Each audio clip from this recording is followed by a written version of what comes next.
Hi friends, welcome to Kavitha locks and tips. ಎಲ್ಲ ಹೇಗಿದ್ದೀರಾ friends? ಎಲ್ಲ ಚೆನ್ನಾಗಿದ್ದೀರಾ ಅಂತ ನಾನು ತಿಳಿದೀನಿ. ನೋಡಿ ಫ್ರೆಂಡ್ಸ್, ಖಾಲಿ ಬಿಂದಿಗೆ ಪ್ರತಿಯೊಬ್ಬರ ಮನೆಯಲ್ಲೂ ವೇಸ್ಟ್ ಆಗಿರುತ್ತೆ. ಅದನ್ನ ನೀವು ಯಾವ ರೀತಿ ಬಳಸ್ಬೋದು ಅಂತ ನಾನು ನಿಮಗೆ ತೋರಿಸ್ಕೊಡ್ತೀನಿ. ನೋಡಿ, ಅದೇ ತರ ಅದ್ರ ಜೊತೆಯಲ್ಲಿ ನಾನು ಟಿಪ್ಸ್ ತಂದಿದ್ದೀನಿ. ಅದರಲ್ಲಿ ಮೊದಲನೇದಾಗಿ ಒಂದು ಟಿಪ್ಸ್ ತೋರಿಸ್ಕೊಡ್ತಾ ಇದ್ದೀನಿ. ಇಲ್ಲಿ ಬಂದು ಚಾಕ್ ಪೀಸ್ ತಗೊಂಡು, ಚಾಕ್ ಪೀಸ್ ನಿಮಗೆ ಸುಲಭವಾಗಿ ಸಿಗುತ್ತೆ. ನೋಡಿ, ಇದಕ್ಕೆ ಒಂಚೂರು ಕಂಫರ್ಟ್ನ ಹಾಕೊಳ್ತಾ ಇದೀನಿ. ಈ ಕಂಫರ್ಟ್ನ ಹಾಕ್ಬಿಟ್ಟು ಪೂರ್ತಿ ಅದು ಚಾಕ್ ಪೀಸ್ ಎಲ್ಲ ಎಳ್ಕೊಳ್ಳೋವರೆಗೂ ಹಾಗೆ ಇಟ್ಬಿಡಿ. ನೋಡಿ, ಎಲ್ಲ ಕಡೆನೂ ಈ ರೀತಿ ಸ್ವಲ್ಪ ಅದರೊಳಗೆ ಪೂರ್ತಿ ಚಾಕ್ ಪೀಸಲ್ಲಿ ಅದು ಎಷ್ಟು ಕಂಫರ್ಟ್ ಹಾಕಿದ್ವು ಅದೆಲ್ಲ ಪೂರ್ತಿ ಹೇಳ್ಕೊಂಡ್ಬಿಡ್ಬೇಕು. ಅಷ್ಟೊತ್ತವರೆಗೂ ಸ್ವಲ್ಪ ಹಾಗೆ ಬಿಟ್ಬಿಡಿ. ಅದಾದ್ಮೇಲೆ ಅದು ಒಣಗಿದ್ದಾದ್ಮೇಲೆ ಅದನ್ನ ನೀವು ಬಳಸಬೇಕಾಗುತ್ತೆ ಫ್ರೆಂಡ್ಸ್.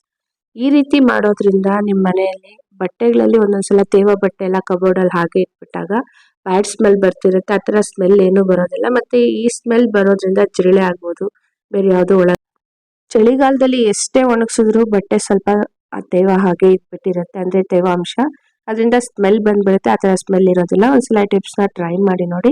ಅದೇ ಥರ ನೋಡಿ, ನೆಕ್ಸ್ಟ್ ಟಿಪ್ಸ್ ತೋರಿಸ್ಕೊಡ್ತಾ ಇದೀನಿ. ಈ ರೀತಿ ಒಂದು ಖಾಲಿ ಬಿಂದಿಗೆನ ನಾವು ಸೈಡ್ ಹಿಂದೆ ಹಾಕ್ಬಿಟ್ಟಿರ್ತೀವಿ, ಹಳೇದಾಗಿದ್ರೆ ಅದನ್ನ ಖಂಡಿತ ಹಿಂದೆ ಹಾಕ್ಬಿಡಿ. ನೀವು ಮತ್ತೆ ಅದನ್ನ ಬಳಸ್ಬೋದು. ಅದನ್ನ ಯಾವ ರೀತಿ ನೀವು ಬಳಸ್ಬೋದು ಅಂತ ತೋರಿಸ್ಕೊಡ್ತೀನಿ.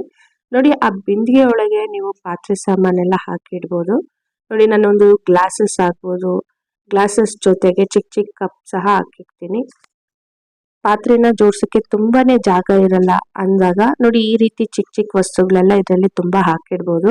ನೋಡಿ, ತುಂಬಾನೇ ಸ್ಪೇಸ್ ನಿಮ್ಗೆ ಮಿಕ್ಕುತ್ತೆ. ನೋಡಿ, ಚಿಕ್ಕ ಚಿಕ್ಕ ಕಪ್ಸ್ ಇಂದ ಹಿಡಿದು ಚಿಕ್ಕ ಚಿಕ್ಕ ಬಾಕ್ಸ್ ಇರ್ಬೋದು, ಪ್ರತಿಯೊಂದು ಅಷ್ಟೇ ನೀವು ಇದಕ್ಕೆ ಹಾಕ್ಬೋದು. ಮತ್ತೆ ನೋಡಿ, ಈ ರೀತಿ ಸ್ಪೂನು, ಸೌಟು ಯಾವ್ದು ಬೇಕಾದ್ರೂ ಹಾಕ್ಬೋದು.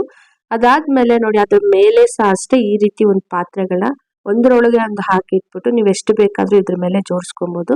ಇದೇ ತರ ನೋಡಿ, ನಾನು ತೋರಿಸ್ತಿದ್ದೀನಲ್ಲ, ಒಂದ್ರ ಮೇಲೆ ಒಂದು ನೀವು ಎಷ್ಟು ಪಾತ್ರೆ ಬೇಕಾದ್ರೂ ಈ ರೀತಿ ಜೋಡಿಸ್ಕೊಬೋದು. ಅದ್ರ ಒಳಗಡೆ ಇನ್ನು ಚಿಕ್ಕ ಚಿಕ್ಕ ಪಾತ್ರೆನ ಇಟ್ಟು ನೀವು ಉಲ್ಟಾ ಮಾಡಿಟ್ರೆ ಕಡಿಮೆ ಸ್ಪೇಸ್ ಅಲ್ಲಿ ನೀವು ಎಷ್ಟು ಪಾತ್ರೆ ಬೇಕಾದ್ರೂ ಇದ್ರೊಳಗೆ ಹಾಕಿಟ್ಕೊಬೋದು. ಒಂದ್ಸಲ ಟಿಪ್ಸ್ನ ಟ್ರೈ ಮಾಡಿ ನೋಡಿ.